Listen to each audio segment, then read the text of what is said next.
I'm here with Senior Curator at the National Firearms Museum, Phil Schreier. Phil, welcome back to Curator's Corner. Some interesting things here on the Curator's Corner table today. Why don't you give us, we've got a couple firearms and a publication. What do we got going on here?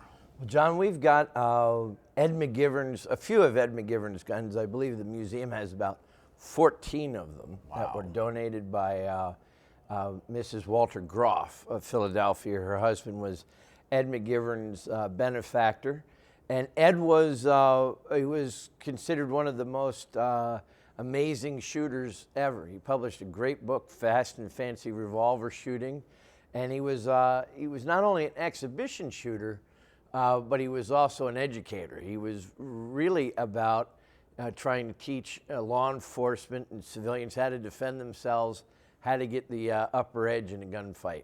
And when you mention a name like Ed McGivern, you talk about legends. That guy was truly a legend. You hear his name and right away you think, kind of a smile comes to your face. Yeah, he gives hope for short, round guys like me. You know, that they might make something of themselves later on in life. He was literally unbelievable. I mean, I know we use that term, pretty loosely these days, but I've actually watched film footage of Ed firing, especially the single action Colt up front. Engraved on the backstrap, it says Ed McGivern's fanning gun. And he was able to shoot 5 shots into a playing card in under 2 seconds with that gun. And the only modification he made was to just taping back the trigger. Wow. Yeah. That is amazing.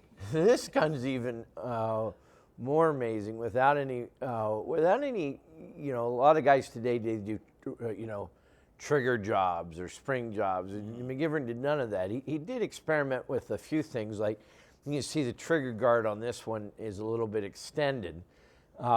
He even had a fit special or two. He said he really didn't give him the upper edge that much. But with this gun, a double action Smith, he was able to shoot this target that we see here reproduced on the cover of American Rifleman in Lead, South Dakota, an appropriate place to go shooting.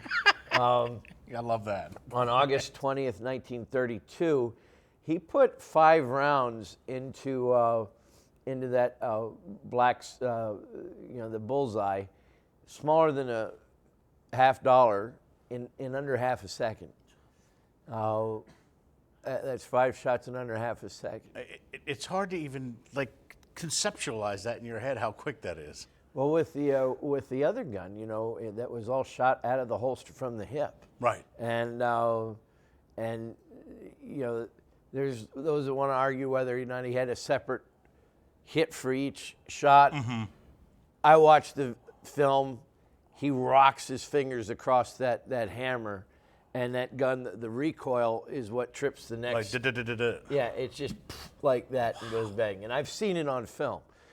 He describes otherwise in various ways, but he had 160 different tricks, different setups that he would do, and he was amazing. He was born in 1874 and passed in 1957.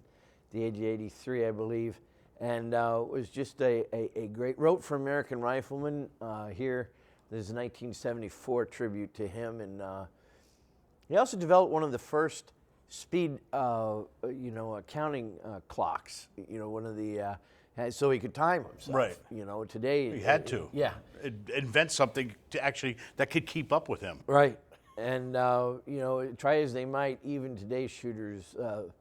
There are a number of great ones out there, but Ed's the foundation from which all others are measured. It's hard to beat that. So, Phil, how do we see treasures like this, not only these firearms, but great things like this classic American Rifleman publication here at the museum? Well, we're at the National Firearms Museum in Fairfax, Virginia, at NRA headquarters. We're located right off of Interstate 66 and Route 50. Awesome. Great stuff, Phil. Thank you so much for sharing this wonderful history about a shooting legend here on Curator's Corner. John, as always, my pleasure.